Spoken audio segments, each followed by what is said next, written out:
নমস্কার, আমি অভিজিৎ দাস, মাই নেটওয়ার্কের ইউটিউব চ্যানেল এবং mynetudo.com ওয়েবসাইটে সকলকে স্বাগত। আজ আমরা মাইক্রোসফট অফিস পাওয়ার পয়েন্টের লেসন নম্বর 16-এ পড়ব কি স্লাইডে সাউন্ড কীভাবে যুক্ত করবে এবং একটা সাউন্ড প্রত্যেকটা স্লাইডের ব্যাকগ্রাউন্ডে কীভাবে বাজবে সেই দুটো সম্পর্কে আমরা দেখব। তো চলো আমরা প্র্যাকটিক্যালটা ওপেন করি। আমাদের প্র্যাকটিক্যাল যে শিটটা আমরা আগে তৈরি করেছি, যে পরপর কাজ করছি এবং প্র্যাকটিক্যালে প্রত্যেকটা স্লাইডে আমি নতুন নতুন করে জিনিস অ্যাড করছি। তো দেখো, এখানে আমরা এর আগের লেসনে পড়েছি, আমরা এখানে দেখো এখানে আমরা এটাকে ভিডিও অ্যাড করেছিলাম। এখন আমরা সাউন্ড অ্যাড করবো। মনে করি আমি এটা সেকেন্ড স্লাইডে আমি সাউন্ড অ্যাড করতে চাই। প্রথম স্লাইড হবে, তারপর দ্বিতীয় স্লাইডে সাউন্ড অ্যাড করতে হবে। তা একই পদ্ধতি এখানে কি করতে হবে, আমাদের ইনসার্ট ট্যাবে ক্লিক করতে হবে। ইনসার্ট ট্যাবে ক্লিক করার পরে এই যে সাউন্ড, এখানে একই এখনো ব্যবস্থা আছে। দেখো, sound from file, sound from clip organization, place edit, audio track, record sound, এরা অনেকগুলো এখান থেকে আমরা রেকর্ডিংও করতে পারি। তো এখান থেকে আমাদেরকে সাউন্ড ফ্রম ফাইল, আমি এখান থেকে ফাইল থেকে ক্লিক করলাম। এখন দেখো এখানে আমাদের public music and sample music, মানে এই ফোল্ডারে স্যাম্পল মিউজিক আছে, তার একটা আমি সিলেক্ট করলাম। তোমার কম্পিউটারের যেখানে মিউজিক আছে সেখান থেকে সেই ফোল্ডারটা ওপেন করে সেখান থেকে মিউজিকটা সিলেক্ট করতে হবে এবং ওকে বাটনে ক্লিক করতে হবে। দেখো, একইভাবে আমরা যখন মুভিটা ইউজ করেছিলাম তখন এই একই রকম মেসেজ এসেছিলো। এখানে একইভাবে মানে how do you want the sound to start in the slides. তো এখানে অটোমেটিক্যালি ক্লিক করতে হবে। আমাদের যখন স্লাইডটা আসবে তখনই সঙ্গে সঙ্গে গানটা শুরু হবে।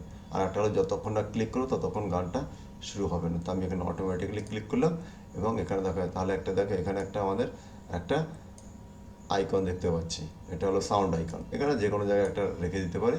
এটা আমাদের মানে স্লাইডে আমাদের গান ইনসার্ট হয়ে গেছে। তখন দেখি কীভাবে গানটা চলছে। আমি F5 প্রেস করলাম।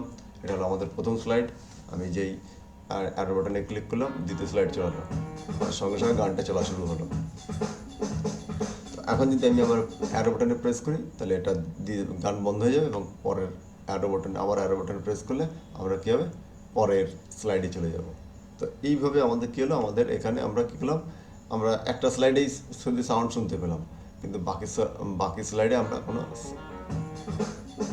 দেখো এই স্লাইডে আসছে সেই আমাদের গান শুনতে পাচ্ছি, কিন্তু বাকি স্লাইডগুলোতে আমরা গান শুনতে পাচ্ছি না। তো এটা একটা পদ্ধতি। আমাদের এসকেপ করলাম, এখান থেকে আমরা বেরিয়ে গেলাম প্রেজেন্ট স্লাইড শো থেকে। তাহলে আমরা কি দেখলাম, আমরা দেখলাম যে কীভাবে সাউন্ডটা আমি ইনসার্ট করতে হয় কোনো একটা স্লাইডে। এখন আমি চাইছি আমি চাইছি এই গানটা আমাদের স্লাইডের যতগুলো স্লাইড আছে প্রত্যেকটা স্লাইডে যতটা স্লাইডে আমি দেখা না কেন সব স্লাইডে আমাকে এই গানটা দেখাবে। তো তার জন্য আমাকে কী করতে হবে, তার জন্য আমাকে ডিজাইন অ্যানিমেশনে যেতে হবে। এই অ্যানিমেশন ট্যাবের কাস্টম অ্যানিমেশনে ক্লিক করতে হবে। তো দেখো, এখানে কাস্টম অ্যানিমেশনে ক্লিক করলে আমাদের এখানে এই যে কাস্টম অ্যানিমেশন টাস্কপ্যান খুললো। এখানে আমাদের এটাকে যদি সিলেক্ট করা না থাকে তাহলে সিলেক্ট না করা থাকলে এরকম তোমরা ডার্ক দেখতে পাবে। যদি সিলেক্ট করবে তবে কারণ আমাদের এটাকে অ্যাক্টিভ হবে। এরপরে এই দেখো, এই যে সাউন্ডটা, এই সাউন্ডের এই ডাউন অ্যারো বাটনে ক্লিক করে এইখানে দেখো এই যে ইফেক্ট অপশান আছে, ইফেক্ট অপশানে ক্লিক করতে হবে। এই ইফেক্ট অপশানে ক্লিক করতে হবে ফ্রম বিগিনিং স্টার্ট প্লেইং, মানে কোথা থেকে শুরু হবে, মানে প্রথম থেকে শুরু হবে। তারপরে অন ক্লিক, আফটার কারেন্ট, এখন আফটার মানে কীভাবে স্টপ কখন হবে, 7 নম্বর স্লাইডের পরে গিয়ে আমাদের বন্ধ হবে।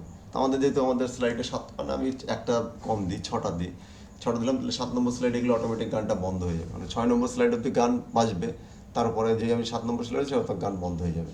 তো আমি ওকে ক্লিক করলাম। তাহলে আমি কী করলাম, যেখানে স্টার্ট প্লেইং মানে যেখান থেকে শুরু করবে সেখান থেকে সাউন্ডটা, এবং যেখানে শেষ হবে সেখানে সেট করলাম, মানে কত নম্বর স্লাইডে শেষ হবে, 6 নম্বর স্লাইডে।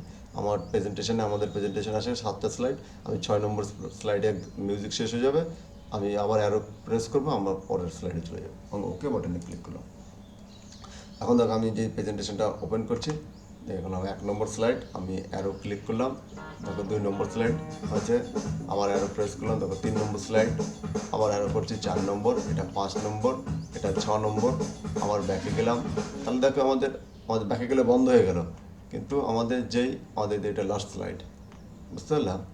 তো দেখো আবার দেখাচ্ছি, এখানে ক্লিক করলাম, আমাদের প্রথম স্লাইডে গান চললো 1 2 3 4 5, বুঝতে এই যে 6, সরি আমাদের কাউন্টিংয়ে ভুল হয়েছে। তো F5 আবার প্রেস করলাম, দেখো এখানে 1 2 নম্বরে চলে আসলো, এটা 2 নম্বর 3 4 5 6 এই অবধি আমাদের চলবে। যে 7 নম্বর স্লাইডে যাবে বন্ধ হয়ে যাবে। 7 নম্বর স্লাইডে আমাদের এখানে 7 নম্বর স্লাইডে কোনো মিউজিক বাজছে না। তো আমরা আমাদের কী করতে পারি এখানে আমরা তাহলে আমরা কী শিখলাম? আমরা শিখলাম যে কোনো প্রেজেন্টেশনে কীভাবে সাউন্ড অ্যাড করব। তো সাউন্ড সাধারণত যে স্লাইডে আমি অ্যাড করব সেই স্লাইডটা যখন দেখা হবে তখনই সাউন্ডটা চলবে। কিন্তু আমি যদি চাই যে না এই সাউন্ডটা আমার স্লাইডের নির্দিষ্ট স্লাইড অবধি চলবে বা প্রেজেন্টেশনের সমস্ত স্লাইডে চলবে, তখন এই ব্যাকগ্রাউন্ডে মিউজিকটা চলবে, তাহলে তার জন্য সেটিং আলাদা আছে। তো তার এই যে নোটস তোমাদের এখানে দিয়ে দেওয়া হলো, তোমরা সেই নোটসগুলো অবশ্যই এখান থেকে নোটসগুলো পোস্ট করবে, লিখে নিবে, ভিডিওটি পোস্ট করে তোমরা নোটসটা লিখবে।